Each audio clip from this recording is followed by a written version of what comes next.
भक्ति बीज होए जो अंसा, और तारों तास के 71 वंशा। ओए होए, जो हमारी सत साधना पर दृढ़ होकर लग जाएगा उसकी 101 पीढ़ी को पार करूंगा।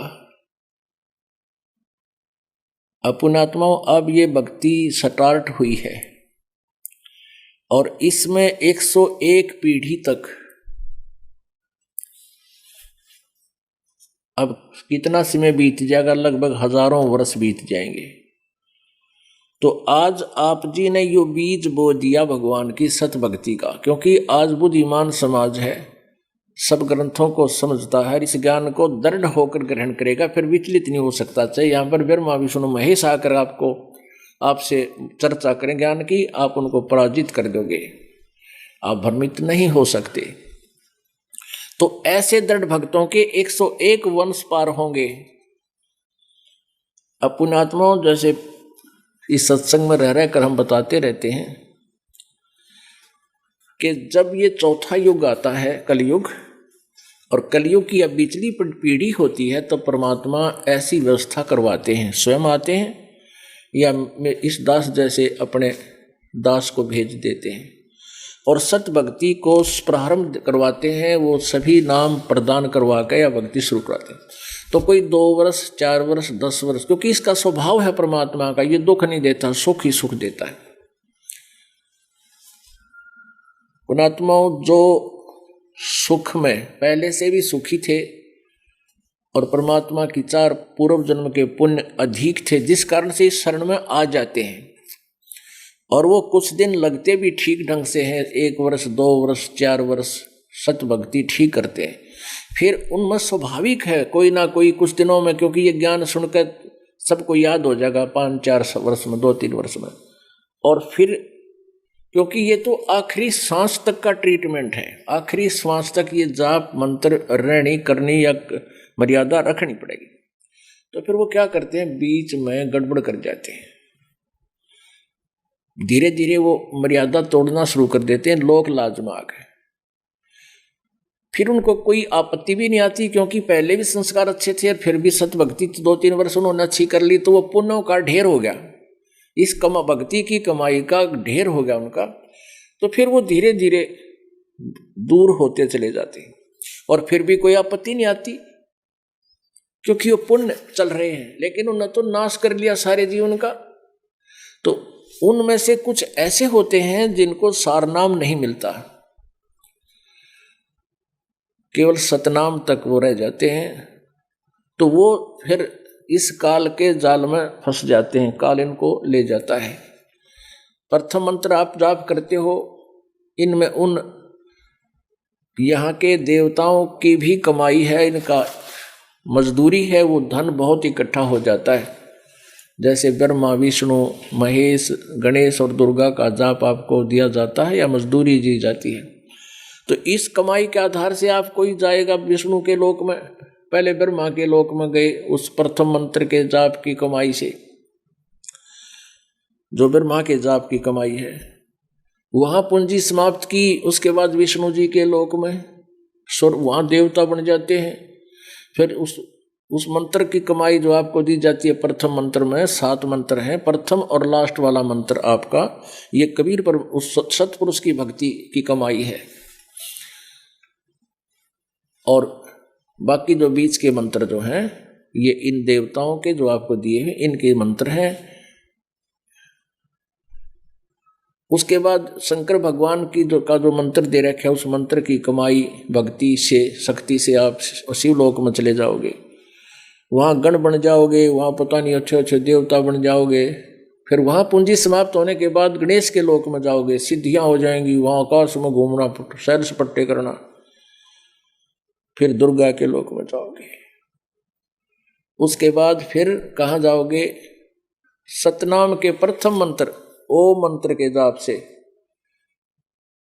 आप ब्रह्मलोक में जाओगे। वहाँ इंद्र भी बन सकते हो, महा इंद्र भी बन सकते हो, देवता भी बन सकते हो। अपनी पूंजी को ओम नाम की कमाई को वहाँ बर्बाद करोगे। उसके बाद रह गया वो सतनाम में दूसरा मंत्र, 2 अक्षर का जो जाप है, एक दूसरे अक्षर का जो जाप है, उसकी कमाई बहुत ज़्यादा हो जाती है।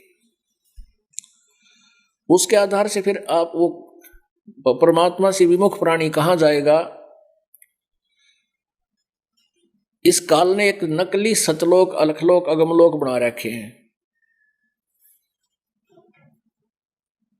तो उन लोकों में उस ब्रह्मलोक की सबसे उत्तम सुविधाएं हैं और ज्यादा उनकी चार्जेज हैं, लेकिन यह कमाई इतनी हो जाती है कई हजार युगों तक भी समाप्त नहीं होती। तो उन ही जो अब वर्तमान में साधना करके भगवान इस मार्ग से विचलित हो जाएंगे, पथ भ्रष्ट हो जाएंगे, उन्हीं में से ब्रह्मा विष्णु महेश की पदवी ये बना को देता है। कमाई उनकी होती है और पाप ये कमाते हैं। शंकर संहार करे, बता के ठेका ले रखा शंकर जी मानस मारण का है, और विष्णु जी यहाँ रोके रखे। तो ये सारे पाप इनके बैड अकाउंट में लिखे जाएंगे। जैसे श्री रामचंद्र जी भेज दिया पृथ्वी पर काल ने, क्योंकि इनके पाप भी तो इतने बनवाने हैं। रावण के लड़ाई हुई, सीता ठुआ दी, रावण के लिए युद्ध हुआ, करोड़ों आदमी मर गए। तो रामचंद्र के बैड अकाउंट में लिखे जाएंगे वह, क्योंकि उसकी पत्नी को छुड़वाने के लिए नाश हुआ था। ऐसे श्री कृष्ण जी को यहाँ भेज दिया, जरा सिंह मारा, फलाना मारा है, और फिर पता नहीं कितनी गलतियां करवा देता है। 16,008 पत्नियां श्री कृष्ण ने ग्रहण करी। तो इनके कति कर्म फुड़वा के, और जब इनकी वह दूसरे मंत्र की कमाई भी नाश हो लेगी, फिर इन्हें ठाकर पृथ्वी पर पटक देता है। पुणात्मा इतना भयंकर जाल है, ये जीव के समझ की बात नहीं, परमेश्वर ही समझा सकते हैं। कबीर परमेश्वर की ही रजा से ये अपनी बुद्धि में अब आने लगी है। नहीं, हमारी बुद्धि बहुत संकीर्ण थी। तो कहने का भाव ये है, जो दास आपको निष्कर्ष बताना चाहता है कि ये जो समय है भक्ति का, इसमें ही हम मोक्ष प्राप्त कर सकते हैं। और अब ये बिजली पीढ़ी 1000 वर्ष तक रहेगी, हजारों वर्षों तक चलेगा ये तत्व ज्ञान। इस दौरान जो पार हो गया तो हो गया, ना रहे फिर बात नहीं बिगड़ेगी, फिर बात नहीं बन पाओगी कई युगों तक। अब कहने का भाव यह है कि जो जिनको सारनाम प्राप्त हो गया और वो भी इसी तरह विमुख हो गए, जो हो जाते गुरुद्रोही। एक तो गुरुद्रोही होकर जाता है नखरे करके, तो वो यहाँ से गुरुद्रोही हो गया, जो बिल्कुल किसी कारण से गुरु जी में दोष निकाल कर चला जाता है, फिर 100 जगह बकवाद करता है, वो तो गुरुद्रोही। उसको तो असंग जन्म मनुष्य जीवन ही मिल सकता, उसकी सारी कैंसिल कर दी जाएगी यहाँ की कमाई। और ऐसे जो से पहले प्रोसीजर से वैसे ही वो हट गया, चला गया, फिर नहीं आया, मतलब गुरु जी में दोष मन में स्वाभाविक नहीं आया, ऊपर ले मनता नहीं, अपने आप ही नहीं आता उनके, और वो वैसे संसार समाज में फिर विचलित हो जाते हैं। तो उन भोली आत्माओं को परमात्मा, यहाँ एक मिनी सतलोक है, जैसे राजदूत भवन होता है प्रत्येक देश का, प्रत्येक देश में, तो प्रत्येक ब्रह्मांड में परमात्मा का एक गुप्त स्थान है, वहां पर रखता है इन सब जीवों को बीज रूप में। और वहां उसमें परमात्मा के उस लोक में जीव की अपनी कोई कमाई भक्ति की नष्ट नहीं होती, तो वो कई युगों से वो वहां स्टॉक है। अब आप जी को परमात्मा ने ये ज्ञान देकर आपका खेत संवार दिया, और अब इसके अंदर बीज बो दिया भक्ति का। आपके घर पर जो संतान अब आवेगी या वर्तमान में आपके साथ है, तो आप जी का कर्तव्य अपने आप बन जाएगा कि उनको आप भक्ति मार्ग पर लगाओ। लगेंगे वो, क्योंकि ये सारा खेल परमात्मा कर रहे हैं। आप जी को मनमाने किसी पुण्य आत्मा जो पहले आपके घर भेज रखी है मालिक ने, उसको शरण में लेने के लिए ही आपके तक ये संदेश पहुंचाया हो। फिर आने वाले जो बच्चे आज आपके हैं, उनका फिर आगे संतान होएगी, तो वो स्टॉक मत आया करें, आवेंगे सारे के सारे। उनके पहले के पुण्य इतने होंगे या किसी चीज का अभाव उनको नहीं होगा, और जो उनके माता पिता होंगे उनको उन बच्चों की कोई चिंता नहीं रहेगी, वो भक्ति बाधक नहीं बनेंगे। और माता पिता भी सत भक्ति करते रहेंगे, बच्चे भी सत भक्ति करते रहेंगे, और ऐसे 101 पीढ़ी तक परमात्मा कहते हैं भक्ति बीज जो हो वह हंसा, तारों तास के 71 वंशा। तो क्या कहते हैं गरीबदास जी, पंजा दस्त कबीर का सिर पर राखो हंस, यम किंकर चंप नहीं उधर जात है वंश। यम किंकर काल के ये दूत, ये उस आत्मा के निकट नहीं आएंगे जो कबीर परमेश्वर का हंस है, और कहते तेरा खानदान पार हो जाएगा और उद्धार हो जाएगा। दर्द बंद दरवेश है सतगुरु पुरुष कबीर, नाम लिए बंद छूटे हैं टूटे जम जंजीर। सतगुरु पुरुष कबीर हैं 3 लोक तत्सारे, कोट 49 पृथ्वी 14 भवन आधार। सतगुरु पुरुष कबीर हैं 3 लोक तत्सारे, 2-4 की के चल ये उधरे हंस अपार। न जानो कितने पार हो जाएंगे। सतगुरु पुरुष कबीर हैं ये 4 युग परवाने, झूठे गुरुआ मर गए वो हो गए भूत मसान। पुण्यात्माओं, ये एक ऐसा अनमोल ज्ञान है परमात्मा ने जो दिया है कि एक बार अगर हम सीधे यूं कहें कि जैसे ये दूसरे संत हैं राधा स्वामी पंथ के, इनके गुरु भूत बन गए, ये झूठे गुरु थे, तो कोई नहीं माने इस बात ने।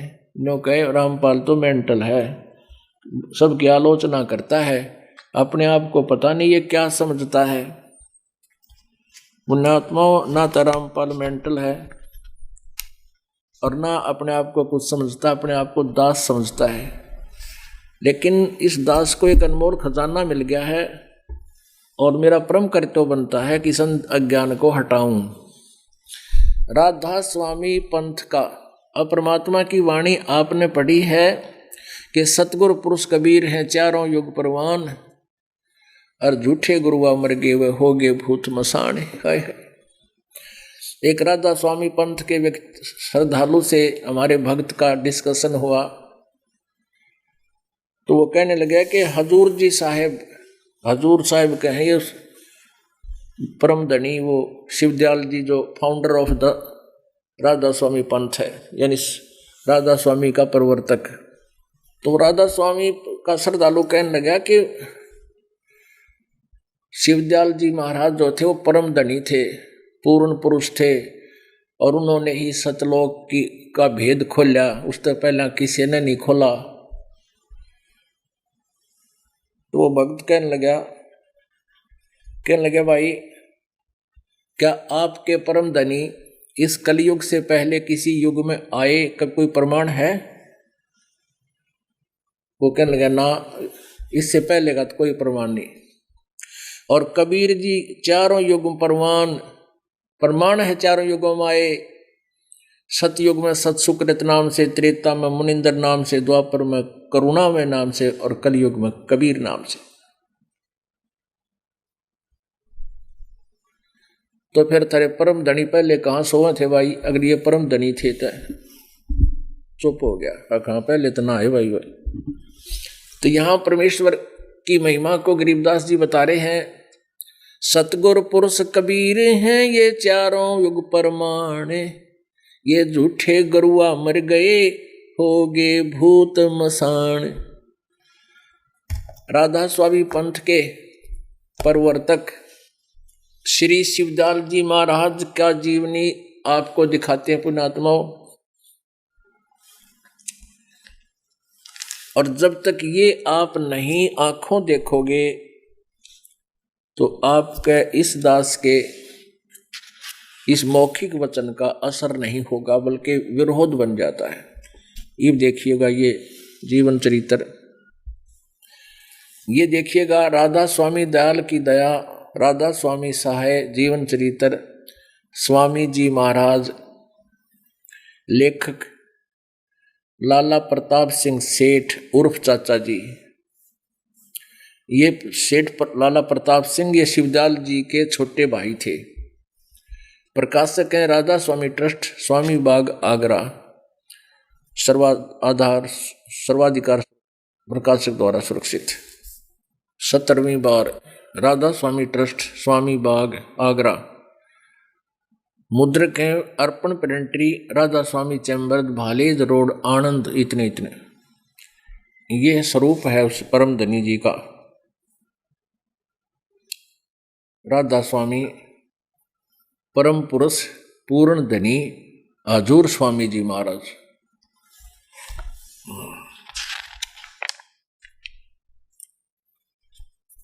अब देखना इसके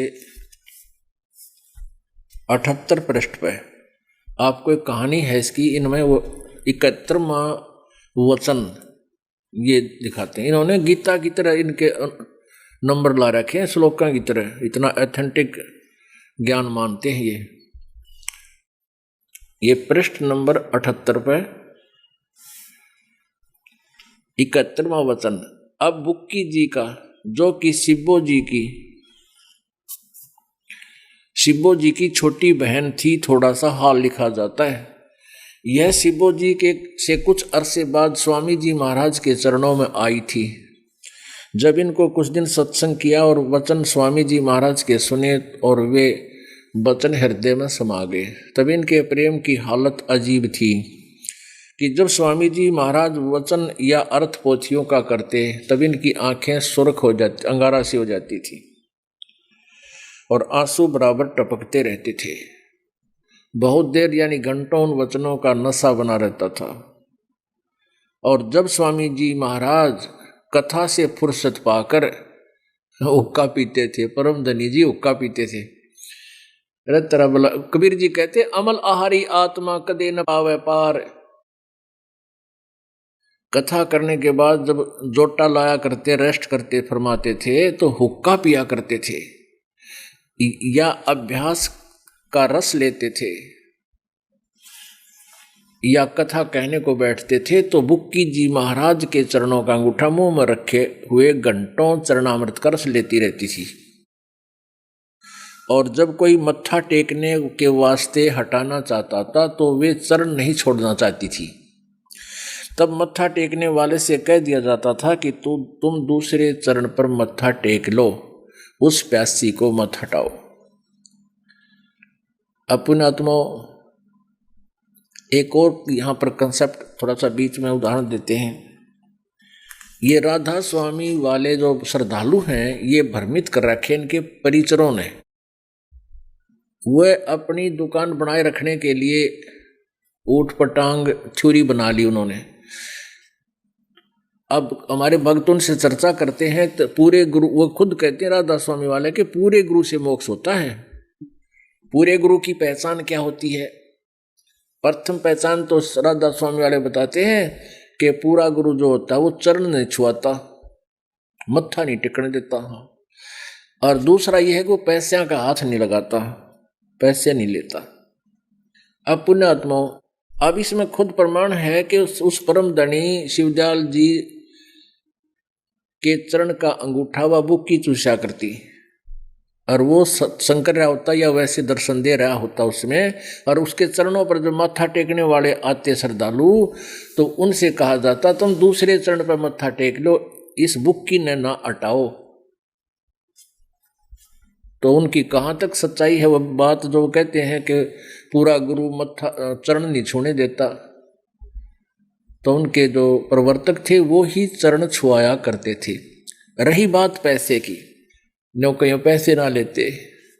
अब पैसा का दान तो होना ही चाहिए। परमात्मा खुद कहते हैं, गीता जी में लिखा है कि जो 10वां अंश गुरु जी को नहीं देते वो भक्ति नहीं कर पाएंगे। उनको अवश्य चाहिए कि 10वां अंश गुरु को दीजिए, जीवन जन्म सफल कर लीजिए। और जैसे पुण्यात्मा आप जी दान करते हो, आप जी के समक्ष इतिहास है, यहाँ पर खुली किताब है, सब कुछ यहाँ पर फ्री मिलता है। भोजन फ्री है, वस्त्र फ्री है। ये एक ना इधर बिहार साइड के आगे और हमारा एक भक्त है, वो बन गया, वो पहले बाबा जी बन रहा था, उसने काफ़ी जनता को नाम दे रखा था। उसको ज्ञान होया अकबर मैं तो गलती कर रहा हूँ, उसी दिन से उसने सबको त्याग दिया और कह दिया उनको कि मैं भाई तुम्हारा गुरु नहीं हूँ, मैं गलत साधना बता रहा था, गलत कर रहा था, मैंने उपदेश ले लिया है और तुम भी आ जाओ। तो वहाँ से वो हजारों की संख्या में अपने चेले ले आया था यहाँ पे। तो उन्होंने उनमें विकार सारे नो के नो, बीड़ी हुए पीवे, पान हुए खावे, तमाकू हुए खावे, है सारा बेगन और सारे ऊट पटांग। क्यों उनको भक्ति से लिंक थोड़ा था, उन्हें चिल्ले चिल्ले बनाने थे। तो वो यहाँ आए और यहाँ आकर के अपने मित्रों को फोन कर रहे हैं बाहर खड़े होकर के, अरे यहाँ तो दूध भी फ्री, साबुन भी फ्री, तेल भी फ्री, यहाँ तो रोटी भी फ्री, तो यहाँ तो बस सारी ये फ्री है और भगवान भी फ्री, मोक्ष भी फ्री। अब आइए फिर बुक्की जी का हाल सुनाते हैं आपको, ये देखिएगा। ये वही स्वामी जी का जीवन चरित्र आपको फिर दिखाते हैं उसी स्थान से। ये इसके हम ये अब 79 पृष्ठ पर आ रहे हैं। अब यहां से स्वामी जी महाराज कथा से फुर्सत पाकर हुक्का पीते या अभ्यास का रस लेते हुए या कथा कहने बैठते तो बुक्की जी महाराज के चरणों का अंगूठा मुंह में रखे हुए घंटों चरणामृत का रस लेती रहती थी। और जब कोई मत्था टेकने वास्ते हटाना चाहता तो वे चरण नहीं छोड़ना चाहती थी। तब मत्था टेकने वाले को कह दिया जाता था कि तुम दूसरे चरण पर मत्था टेक लो और उस प्यासी को मत हटाओ। वह बयान किया करती कि जिसमें मुझे ऐसा रस आता है जैसे कोई दूध पीता है। इनके भजन का ये हाल था कि 8 घंटे 9 घंटे रोज भजन किया करती थी। यह भजन क्यों करा करती, इसमें भूत था पहले भी एक। और ये शिवदयाल जी गुरु ग्रंथ साहिब, कबीर साहिब की वाणी आदि पढ़ कर सुनाया करता। और इस वाणी में इतनी शक्ति है कि वो भूता कह जो कर जिस प्रकार मृत सी लड़ा करे ऐसा दर्द होता है, जैसे कांटे चो व्याकरण भूता कह, ऐसे इस वाणी का अर्थ दर्द होता है। तो वह बेहोश हो जाता भूत, वो पड़ा रहता नो कह वो की भजन करे है, वह बेहोश करना रही थी भजन जवा पड़ी या बुकी भजन करना लग रही, या भूत नहीं है इसमें, भूत ये भी हो जाएगी ठीक, थोड़े सेट हो जाएगी कुछ दिन में, आप बाज जाइए भूतनी इसमें निकल गए। तो कहते वो भजन करा करती, अरे अब गेर रही भूतनी, भूत पड़ा प्रेत है इसके अंदर, वो दुष्ट आत्मा परमात्मा इसका इन्हें गढ़ेगा यहाँ से निकालेगा। ये हमारा काम नहीं, ये यहाँ तो एल्टीमेट, ये तो ऑल आउट है हमारी भक्ति, जो परमात्मा के मंत्र या साधना ऑल आउट है, ये भूत आप पर बाज जाएंगे। इनके भजन का ये हाल था, 8 घंटे 9 घंटे रोज भजन किया करती थी। इनको स्वामी जी महाराज के दर्शन का पूरा आधार हो गया था और सूरत भी ऊंचे देश में पहुंचती थी। जब स्वामी जी महाराज अंतर ध्यान हुए तब बुक्की जी की यह कैफियत हुई कि दिन रात बेहोश पड़ी रहती थी और 2-2 दिन हाजात जरूरी यानी फ्रेश होने भी नहीं जाया करती थी और सूरत स्वामी जी महाराज के चरणों में लगी रहती थी। ये जीवन चरित्र स्वामी जी महाराज जी पढ़ रहे हैं हम, ये देखिएगा। करीब 1.5 महीने के यह हाल रहा। सबको खौफ हो गया कि शायद इनकी देह छूट जावे। तब स्वामी जी महाराज ने इनको दर्शन दिए और फरमाया कि जिस तरह तू सेवा पेशतर किया करती थी उसी तरह करो। और फिर उसी रोज से बुक्की भोग भी तैयार करती थी। मेरी पन्नी गली के मकान पर पहले दस्तूर के माफिक पलंग बिछाती और हुक्का भरती थी।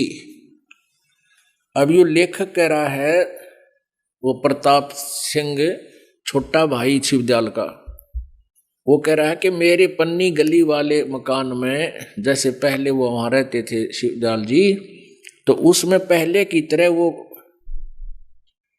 भोग भी तैयार करती थी। मेरे पन्नी गली के मकान में पहले की दस्तूर के माफिक पलंग बिछाती और हुक्का भरती। वह पलंग अभी तक बिछा रहता है। गर्ज की जिस तरह से पेशतर सेवा किया करती थी, उसी तरह से कुल काम करने लगी। और स्वामी जी महाराज उनको ध्यान के समय में प्रगट दर्शन देते थे और कुल सेवा उसी तरह कबूल फरमाते थे। यानी वो चूरमा भी खाते थे और हुक्का भी पीते थे बुक्की माँ के। इब ध्यान से देखना, स्वामी जी महाराज उनको ध्यान के समय में प्रगट दर्शन देते थे और कुल सेवा उसी तरह कबूल फरमाते थे जैसा कि अंतर ध्यान होने के पेशतर करते थे। बुक्की जी को महाराज उनके आखिर दम तक प्रगट रहे। यहाँ तक कि जिस किसी को जब कोई बात स्वामी जी महाराज से अर्ज करनी होती थी तो वे बुक्की के जरिए से, बुक्की इंटरनेट बन गई, फिर वो भूत आ गया उसमें शिवदयाल जी, बुक्की जी के जरिए से दरियाफ्त कर लिया करते थे। यानी बुक्की जी अभ्यास के समय स्वामी जी महाराज को प्रगट कर लेती थी, करके हम कलाम हुआ करती थी। इस नियाजमंद को भी जब कभी भीड़ के समय, लेखक कह रहा है छोटा भाई शिवदयाल जी का, कि मेरे ऊपर भी कोई आपत्ति आ जाती थी और घबराहट होती थी तो किसी तरह से अकल काम नहीं देती थी, तब बुक्की जी के जरिए से स्वामी जी महाराज का हुक्म लिया करता था। बोल भाई, बुक्की जी में टेलीफोन लग गया। फिर अब बुक्की के आगे, बुक्की में भूत बैठा शिवदयाल जी, उससे अर्ज करते महाराज हमें ये आपत्ति है। फिर वो भूत फिर बताता उसने। ऐसे तो बहुत से प्रमाण यहाँ दिखा दें आपको। स्वामी जी महाराज से हुक्म लिया करता था, किसी तरह से अकल काम नहीं देती थी, तब बुक्की जी के जरिए से स्वामी जी महाराज का हुक्म लिया करता था और जैसा हुक्म होता उसी के मुताबिक बंदा कारबंद होता था। जो भूत आदेश दे देता बुक्की बोला करती, उसमें भूत बोलता था बुक्की के शरीर में। इसी तरह से राय साहब ने भी, ये सालेग्राम राय साहब ने भी मौज की थी, बुक्की के जरिए से 2-4 बार हुक्म हासिल किए थे। अपनात्मा कबीर परमात्मा कहा करते, बस साच कहूं तो जग मारण बाजे और झूठ कही ना जाई हो। जब साची कहूं तेने को मारो मारो, ये तो जुलाहा झूठ बोलता है, अशिक्षित है, ये के जाना भगवान के बारे में, और झूठ मैं कह नहीं सकता। ये तो परमात्मा देखो कब फैसला होगा महाराज इन झूठा का। अब इसमें स्पष्ट कर दिया कि बुक्की के अंदर वो शिवदयाल जी आ गया भूत बन के, क्योंकि नाम उनके थे ही नहीं, ना ये 5 नाम काल के जानने से मोक्ष हो नहीं सकता। एक भगत कह रहा था जी, मेरा चाचा अंकल राधा स्वामी पंथ से संबंधित था, लगभग 20-25 वर्ष उसी की साधना करता करता वो मृत्यु को प्राप्त हो गया। और वो 2-2 घंटे सुबह शाम खूब बैठ के चादर ओढ़ के ऊपर का चादर डाल के नो बैठ जाता था। जैसे हम तो कई बार न सोचा करते जीव सहक मर गया, ना हाथ हलाना, बिल्कुल शांत रहना, ऐसा बैठ जाता था। और उसने चूरमा खान की आदत थी, ओका पिया करता, बीड़ी पीता था। फिर वो मर गया। मृत्यु के उपरांत वो अपने बेटे की पुत्रवधू में, अपनी पुत्रवधू में आकर बोलने लग गया, भूत बन गया। और वह काफी देर कभी बेहोश पड़ जा, कभी हाथ पैर पीटने लग जा, और फिर नु कहा मैं थरा काका बोलू हूँ, थरा बाप बोलू हूँ। फिर वो पूछा ताची करी सियाने छपटिया, तो बोले वे थरा चाचा है इसमें, और इसकी तुम सेवा पूजा करो ना तो थारी हानि कर देगा। तो फिर हम कहते हैं उसकी लागे सारे पूजा करन, उसकी एक मंडी सी बनवा दी खेतों में। फिर भी आकर वो ऐसे करे, और एक आधी बार वो ऐसी बात बता देता था जो हमारी सच्चाई हो जाती थी। फिर उसने तो तीसरा दिन तो चूरमा चाहिए, और वो उसकी पुत्र वधू पहले बीड़ी कती नहीं पिया करती, हुक्का नहीं पीती थी, और फिर वो हुक्का पीने लगी क्योंकि वो बहुत पिया है। और यदि उसकी हम ना इस तरह करते, ये गरीब आदमी रोज चूरमा कितने खुआ उसने खा कर दे, और नहीं जिस दिन दे तो उस दिन होगा थारा नाश कर दूंगा, ईंट का ईंट बजा दूंगा। फिर वो कह रहा था जी ईब आपकी शरण में लाए उसने, ईब उस चाचा राधा स्वामी तो पांडा छूटा मारा। अब यहाँ परमात्मा कह रहे हैं सतगुर पुरुष कबीर हैं ये चारों युग प्रमाणे, झूठे गरुआ मर गए वो हो गए भूत मसाणे।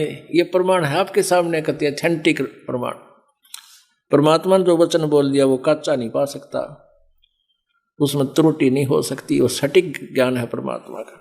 झूठे गुरु के आश्रय है कदे न उदर जीवे, सच्चा पुरुष कबीर है आज परम गुरु पीवे। सतनाम के जाप से ये बाजें अनहद नाद, तोबा परमेश्वर कबीर की ये छूटे सभी उपादे। सतगुरु के सिजदा करूं ये कर्म छुटाए कोटे, जो सतगुरु की निंदा करे भाई जम तोड़ेंगे ओठे। अब गरीबदास साहब जी क्या कह रहे हैं कि कबीर परमात्मा जैसे सतगुरु की जो निंदा करते हैं उनके यम के दूत ही ऐसे दूत मारेंगे, वो काल के दूत में रहेंगे, नरक में जाओगे जो संत की निंदा करते हैं।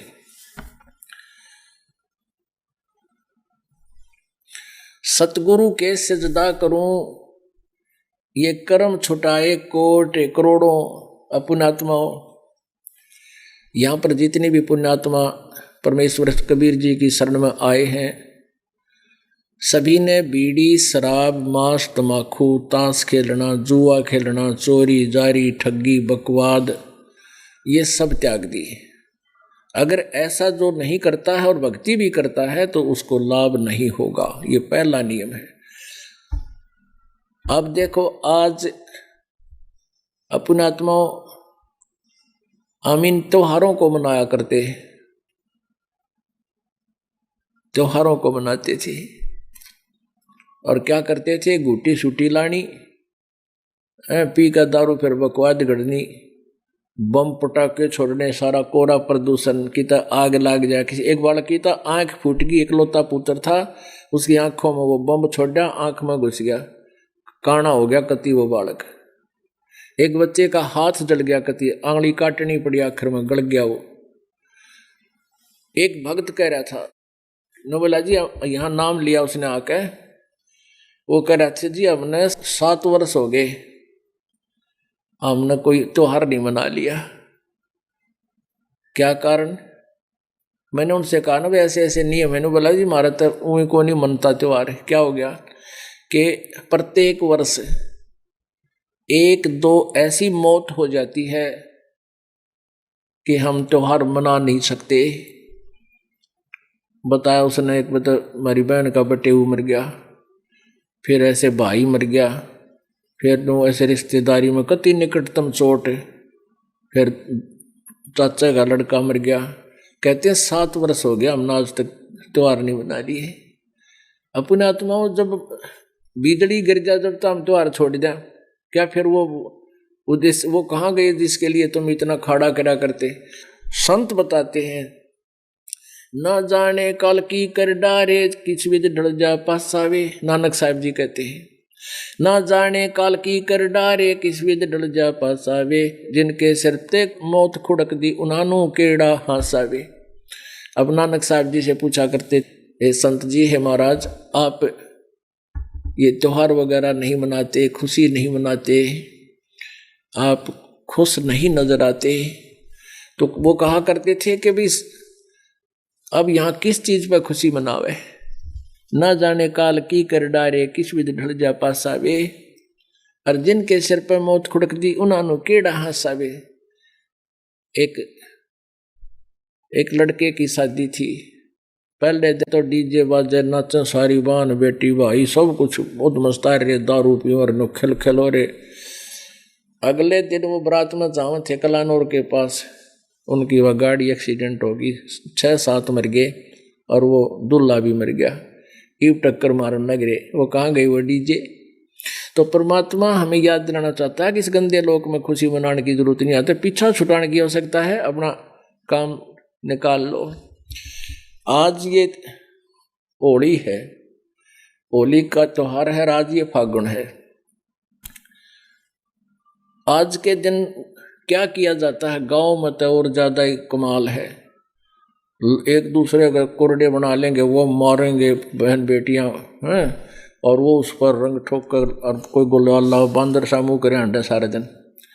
और हम उसी दिन से जिस दिन ये नाम लिया है और बच्चे हमारी शरण में आते हैं, उनको सबको इसके लिए मना कर देते हैं। बच्चे ये भगत के लिए अच्छी बात नहीं, वो भक्त नहीं होता जो बकवाद करे, संत सोए जो सीधा चले, हमने सीधा चलना है, संसारिक बकवादों से हटना है, तभी हमारे अंदर और आम समाज में कुछ भिन्नता दृष्टिगोचर होएगी।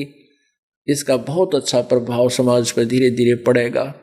तो आज वो दिन है, आप जाकर देख लो शहर में गांव में हैं, वहाँ और कईयों के तो ऐसे झगड़े हो जाते हैं, छोटी छोटी बातों पर कई हत्याएं भी हो जाती हैं, आपस में मर्डर हो जाते हैं। और आप जी इस दिन को कहाँ सदुपयोग कर रहे हो? कहते हैं सतगुरु के सजदा करूं ये कर्म छुटाए कोट, और इसे सतगुरु की जो निंदा करे फिर काल जब तोड़ेंगे होठ। कहते हैं ऐसे संत ने भी विश्राम में बुंडे बोले, उनकी बिरान माटी करेगा फिर यम के दूत समारेंगे उन्हें। सतनाम के जाप से बजे अनहद नाद, तोबा परमेश्वर कबीर की ही छूटे सभी उपादे। परमात्मा कबीर जी की दया से ये सब बकवास छूटेंगी। अब क्या बताते हैं गरीबदास साहिब जी, आंखों देखा धर्मराय दरबार में देई कबीर तलाक, भूले चुके हंस को तू पकड़िए मत कजाक। ओहो, अपनात्मा आपको भी बताया था कि जैसे कुछ भक्त ऐसे हैं 2-4 वर्ष सत भक्ति करके और खिसक जाते हैं, वो वैसे स्वाभाविक टल जाते हैं भोलेपन में, सत्संग ना सुनने से सामाजिक रंग चढ़ जाता है, कोई बात नहीं। फिर वो कहाँ जाते हैं, जैसे प्रथम मंत्र के जाप से आपको पहला नाम दे है ना हमें, उसमें 7 मंत्र हैं, तो उसमें ब्रह्मा जी की भी मजदूरी है, विष्णु जी की भी और शिव जी की भी, दुर्गा और गणेश जी के भी जाप आपको दिए जाते हैं, क्योंकि ये भगवानों का यहाँ तक कब्जा है इस शरीर में। तो हम जीव जो है यहाँ हृदय कमल से चलते हैं, मूल कमल में जावांगे नीचे गणेश जी के में, वहाँ से अपना अकाउंट क्लियर कराते हुए फिर हम यहाँ आएंगे, ये यहाँ पर बैक साइड में दुर्गा के लोक पर, यहाँ से फिर आगे जाएंगे त्रिकुटी पे। तो यहाँ जाने के लिए हमें नीचे के सारे नोड्यूल सर्टिफिकेट लेने पड़ेंगे। तो संसारिक जो कार्य है यहाँ की सुविधा भी आपको इन मंत्रों से प्राप्त होती है। तो इन मंत्रों के बचे हुए जो अपार नहीं हुए, क्योंकि वो टल गए, सतगुरु विमुख हो गए। कहते हैं मानुष जन्म पाके खोए और सतगुरु विमुखा युग युग रोए। जो सतगुरु से विमुख हो जाते हैं, यहाँ से टल जाते हैं, निकल जाते हैं कुछ देर साधना करके, फिर वो कहाँ जाएंगे? जो गुरुद्रोही नहीं हुए, गुरुद्रोही की तो उस पर कैंसिल कर देता सदा के लिए, सारी साधना नष्ट हो जाती है उसकी। तो वो कहाँ जाते हैं? विष्णु जी के जाप के आधार से विष्णु जी के लोक में, शिव जी के मंत्र का जाप के आधार से शिव जी के लोक में, गणेश जी के लोक में। तो वहाँ जाकर यदि ये ज्ञान उसके हृदय में समाया हुआ है, उसको वहां जाकर याद आवेगी मैं तो गलत आ गया, मैं तो यहाँ तो मेरी पूंजी बर्बाद होएगी, मेरा नाम कमाई नष्ट होगी, ये बात, ये ज्ञान वहां भी याद आओगा आपके। तो इतने दयालु है ये परमात्मा। कहते वहां भी यदि तूने मुझे याद कर लिया आत्मा से रोक है, कहते शिव मंडल ब्रह्मापुरी चाहे विष्णु लोक में हो, हमरे गुण भूले नहीं तो आन छुटाऊं तो वे। वहां से भी कहते हैं छुटवा के ले आऊंगा तेरे को नालायक। और फिर इस भक्ति युग में फिर जन्म देंगे, सटोक में रख लेंगे परमात्मा उनको भी। तो क्या बताते हैं,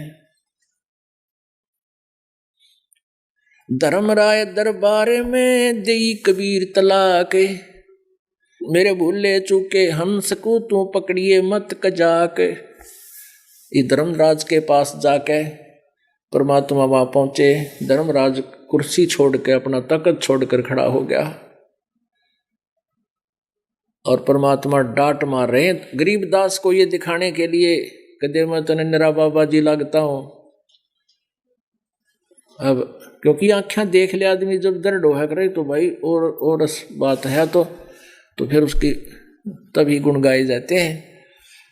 बोले पुरुष कबीर से धर्मराय कर जोड़े, तुमरे हंस न चंपे हूं 2 लाख करोड़। मदहारी जारी न राये भांग तमाखू खाही, परदारा पर घर तके जिनको लो अकनाही। धर्मराय विनती करे सुनियो पुरुष कबीर, जिनको निश्चय पकड़ हूं जड़ हूं तोक जजीर।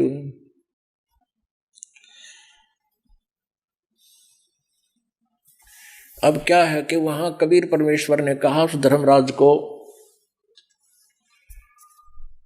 जैसे डांट मारता है ना बड़ा अधिकारी अफसर छोटे अफसर पे, बहुत छोटे अफसर पे, एसपी एसएचओ पर जैसे उसको हिदायत देते हुए कहता है, तो ऐसे परमात्मा, बल्कि हम यहां तुलना करें कि चलो हम उदाहरण यही इतना ही काफी है, तो उसमें क्या करते हैं कि वो उसको रौब से बोलता है और ऐसे तो शिष्टाचार के नाते जी सर बोलता है।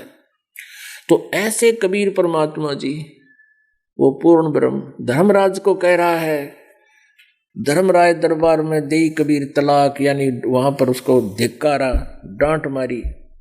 धर्मराज के दरबार में कबीर परमात्मा ने जाकर डांट मारी, धिक्कारा उसको, गरीबदास जी को दिखाने के लिए कि ये मेरे सामने इनका कोई अस्तित्व नहीं है। धर्मराज से कहा भगवान ने कि जिसने मेरा नाम ले रखा हो और वो किसी कारण से भटक गया हो, गुरुद्रोही ना हुआ हो, उसके लिए कहते उस भूले चूके हंस को भी तू पकड़िए मत कजाक। पुण्यात्माओं पर ये याद दिलाना चाहते हैं, मालिक बन जा भूल थरे थे। तो जब धर्मराज के दरबार में जाओ और वहां अकाउंट आपका होए तो आपको ये बात याद आओगे कि हमारे कबीर परमात्मा के भगत का अकाउंट धर्मराज या कोई नहीं ले सकता, वो पकड़ नहीं सकते हमारे को। तो वहां आप याद करोगे कि हम तो गलत आ गए, हे भगवान हे परमात्मा, और आप कहोगे हम तो जी कबीर जी के शिष्य हैं, हम तो कबीर जी के अनुयायी हैं, आप हमारा अकाउंट नहीं ले सकते। तो कहते हैं उसके बारे में क्या कहा है। अब धर्मराज फिर क्या कहता है परमात्मा, आपके नाम लेने से पहले, आपकी शरण में आने से पहले ही ना बहुत से पाप इकट्ठे कर रखे होते हैं, तो वो मेरे पास इसके बैड अकाउंट में जमा होते हैं। और यहाँ का नियम है कि जैसे कर्म जो करेगा वो भोगने पड़ेंगे। तो जो इसने जो पाप कर रखे होंगे उस आपके हंस ने पहले, तो उनका तो भुगतान मैंने करवाना पड़ेगा। तो परमात्मा कहते नहीं, कर्म भ्रम ब्रह्मंड के मैं पल में करहूं नेस, और जिन हमारी दुहाई दी सो करो हमारे पेश। कहते उनको हमारे पास भेज दे तो उसका लेखा जोखा मत करना। अब क्या बताते हैं, धर्मराय दरबार में देई कबीर तलाक, भूले चूके हंस को तुम पकड़ो मत कजाक। बोले पुरुष कबीर से धर्मराय कर जोड़े, तुमरे हंस न पकड़ू नहीं मन 2 लाख करोड़। आपके हंस ने मैं नहीं चंपूंगा, मैं नहीं पकड़ के लाऊंगा। फिर क्या कहता है, मदहारी जारी न राजो भांग तमाखू खाई, परदारा पर घर तक हैं जिनको लूं अकनाही। धर्मराय विनती करे सुनियो पुरुष कबीर, जिनको निश्चय पकड़ हूं और जड़ हूं तोक जंजीर। चुंबक रूपी शब्द है ये लोहे रूपी जीव, पर्दे माही भेंट हूं दरस परस हो पीवे। चुंबक हमरा रूप है ये लोहे रूपी प्राण, धर्मराय तेरी बंद से हम ले उड़े अचान। जागट नौबत नाम की जाको पकड़े कौन, खाली को छोड़ू नहीं रीति जिनकी जोन। कर्मों से तीरथ थे अब है जो शरण कबीर, जिनको निश्चय मार हूं और काढ़ू बल तकसीर। पहले किए सो बख्श हूं आगे करे ना कोई, कबीर कहे धर्मदास से नाम रटे मम जोई। कर्म भ्रम ब्रह्मंड क्या ये पल में करहूं नेश, नेश माने नष्ट कर दूंगा पल में। कर्म भ्रम इस ब्रह्मांड के मैं सब पर कैंसिल कर दूंगा, नष्ट कर दूंगा, कबीर परमात्मा कहते हैं। कर्म भ्रम ब्रह्मांड के मैं पल में करहूं नेश, जिन हमारी दो ही दी सो करो हमारे पेश। शिव मंडल ब्रह्मापुरी चाहे विष्णु लोक में हो, हमरे गुण भूले नहीं तो आन छुटाऊं तो। साहेब पुरुष कबीर को जन्म लिया नी कोय, शब्द स्वरूपी रूप है घट घट बोले सोए। त्रिलोकी का राज है ये ब्रह्मा विष्णु महेश, ऊंचा धाम कबीर का ये वाणी ब्रह विदेश। ये गरीबदास जी ने आंखों देखा कबीर जी, कबीर परमेश्वर जी और धर्मराज की वार्ता। इसमें क्या बताया है? अब धर्मराज कहता है भगवान जिसने पहले कर्म किए वो तो मैं भुगतवाने पड़ेंगे। तो परमात्मा कहता है कि इन सब पापों का मैं नाश कर दूंगा और मेरा भक्त आगे गलती करेगा नहीं। तो फिर क्या बताते हैं? और फिर आप पे कहे धर्मराज, जा घट नौबत नाम की जाको पकड़े कौन, खाली को छोड़ू नहीं रीति जिनकी जून। कि जिनके पास आप जी का नाम है उसके निकट कौन आ सकता है, उसको कोई नहीं पकड़ सकता। और जिनके पास नाम नहीं है उनने तो छोड़ू नहीं, वो तो मैंने 84 लाख योनियों में डालने पड़ते हैं। अपनात्मा किसके पास नाम है? जैसे आप जी ने उपदेश ले लिया और मर्यादा में रहे नहीं तो आपके पास नाम नहीं रहा। पूर्व नाम जब मर्यादा में रहते जो कमाई उसकी की वो कमाई कमाई रह गया, आगे नाम नहीं रहा। गुरु के दिल से उतरे वो नाम बेहू ना होवे, जाको काल घसीटे ही राख सके ना कोई। ये है परमात्मा की गाइडलाइन जो हमने ध्यान रखने हैं। इन्होंने पर नाम ले लिया तो फिर पारे हो गया, नहीं। राम नाम रटते रहो, राम नाम रटते रहो, जब तक घट में प्राणे, कब हो तो दीन दयाल के भनक पड़ेगी कान। यानी आखिरी सांस तक परमात्मा की भक्ति करनी पड़ेगी। यार गरीबदास साहब जी के पास बहुत से कुछ भक्त हो गए थे, आसपास के गांव के भी थे। तो गरीबदास साहब जी के पास वो गांव के व्यक्ति भक्त इकट्ठे होकर, कुछ भगत और कुछ बिना भगत। भगत तो साधना ये खेल ख्याल खेला नहीं करते। तो आसपास के व्यक्ति आए, कहने लगे गरीबदास जी के, काजा महाराज होली खेल लेंगे, होली खेलेंगे, फाग खेल लेंगे। गरीबदास जी बोले भाई हम या नकली होली नहीं खेला करते, हम तो राम नाम की होली खेला करें, हुआ खेल नहीं होता जा मेरे पास।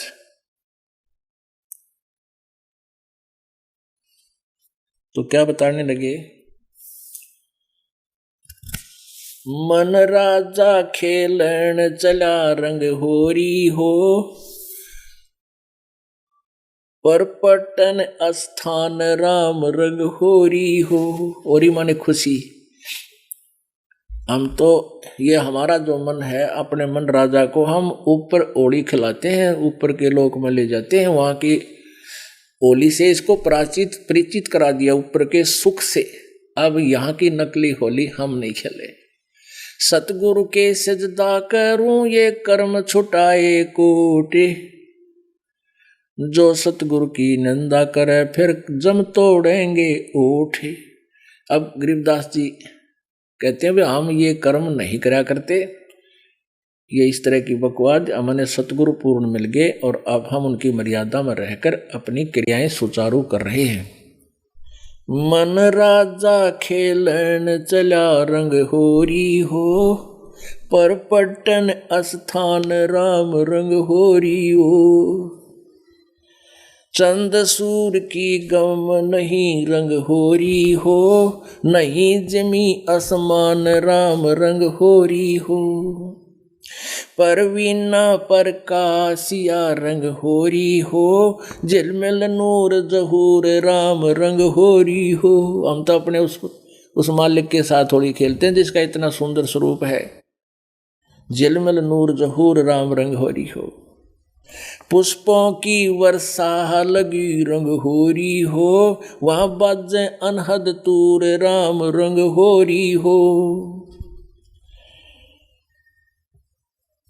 5-25 संग है रंग होरी हो, मन राजा प्रधान राम रंग होरी हो। बीड़ी घाटी साकरी रंग होरी हो, पावत नाही जान राम रंग होरी हो। तिल की ओट सुमेर है रंग होरी हो, सतगुरु सिंध समाव राम रंग होरी हो। झांकी पर्दा खुल गया रंग होरी हो, वहाँ खेल फगुआ जाए राम रंग होरी हो। कहते हमारे पति के बीच में उस जिसके साथ हमने होली खेलनी चाहिए थी उसके बीच का पर्दा हट गया और अब हम वहाँ जाकर फागण खेल रहे हैं, अब तुम्हारी सोड़ी ने नहीं खेल सकते। झांकी पर्दा खुल गया रंग होरी हो, हम खेलें फगुआ जाए राम रंग होरी हो। कालंदरी जमुना बह रंग होरी हो, मोहन कबीर भोपाल राम रंग होरी हो। मुरली मधुर धुन बाज ही रंग होरी हो, कंपे जोरा काल राम रंग होरी हो। ब्रह्मानंद धुन होत है रंग होरी हो, तन मन धन कुर्बान राम रंग होरी हो। भंवर गुफा में आम खास रंग होरी हो, दुल्हा पुरुष दीवान राम रंग होरी हो। ऊंची दिशा ईशान कूट रंग होरी हो, कोई न पावे जान राम रंग होरी हो। उज्जवल पौल अगमपुरी रंग होरी हो, जहाँ कबीर पुरुष अमान राम रंग होरी हो।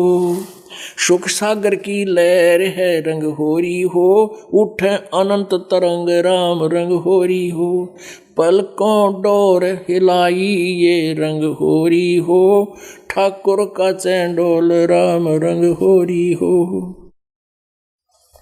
नादी बादी बहु मिले रंग होरी हो, वह करें कलेज छेक राम रंग होरी हो।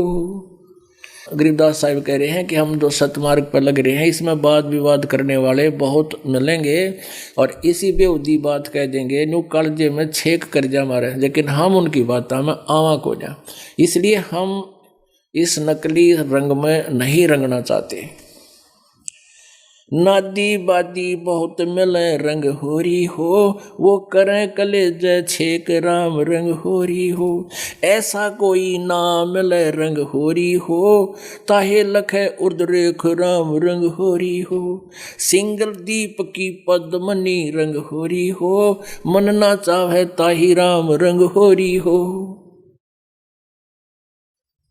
जैसे किर का जहर का रंग होरी हो, कहो कौन तिस खाव राम रंग होरी हो। अपना आत्मा विचार करना, परमात्मा एक के कोड वर्डों में बहुत गुड़ रहस्य छुपाया है कि उस परमात्मा को पाने के लिए हमने यह नकली होरी नहीं खेलनी और इसके अतिरिक्त हम और अन्य भी क्रियाएं करते हैं जो आउट ऑफ हमारी मर्यादा के होते हैं। तो वो मर्यादाहीन होना ऐसा है जैसे कर का जहर का रंग होरी हो, कहो कौन तिस खावे राम रंग होरी हो। अब आपको पता चल गया कि ये विष का एक कण पड़ा है, करका। करका कहें छोटी सी डली, और यूं पता यूं जहर है, कहते कौन खावे इसने, ना पता है तो बालक मुंह में दे जाओ, मरे जाया करे फिर। तो जब हमने ज्ञान हो गया कि हमारी अगर नियम टूट गया, भक्ति समाप्त होगी और काल के फंसे रह जाएंगे। ये विष है हमारे लिए। मर्यादा को तोड़ना, नियम भंग करना, ये विष खाना है। अपनात्मा भक्ति कोई ज्यादा कठिन नहीं। काल ने ये ऐसा उलझेड़ा उलझा दिया कि जो क्रियाएं हमने नहीं करनी चाहिए थी वो करवाने लगे, और पूरे समाज में वो समागी। जैसे विवाह शादी में कितनी बकवाद, फिर लेन देन के अंदर पता नहीं के सिस्टम चालू कर दिए, फिर बीड़ी शराब मांस तम्बाकू सुल्फा जो ना करने की चीज़ वह शुरू करवा दी। और इस भक्ति के लिए ये सारी व्यस्त हैं, इनको त्यागनी पड़ेंगी। आन उपासना नहीं करनी किसी और देव की, दास बताओ इसके अतिरिक्त। तो ये मर्यादा है। जैसे सीता को कहा गया था कि तू इस रेखा से बाहर ना जाना। अब रावण आया साधु वेश बना के, कहा माई भिक्षा दे। सीता जी बोली आ जाओ महाराज, ले जाओ कुटिया से। वो कुटिया की तरफ चला और रेख के पास पहुंचा, उसमें से अग्नि की लपट निकली, वो वापस हो गया और कहा ये भिक्षा देनी है तो यहां आकर दे जा। तो सीता ने सोची साधु संत है और के फर्क पड़े है, अभी लेकर आटा और अब डालाती हूँ। लेकर मर्यादा पार करके, रेखा पार करके और आटा देड़ लागी, पकड़ ली बाड़े थे रावण नर घेर ली पाछे। अब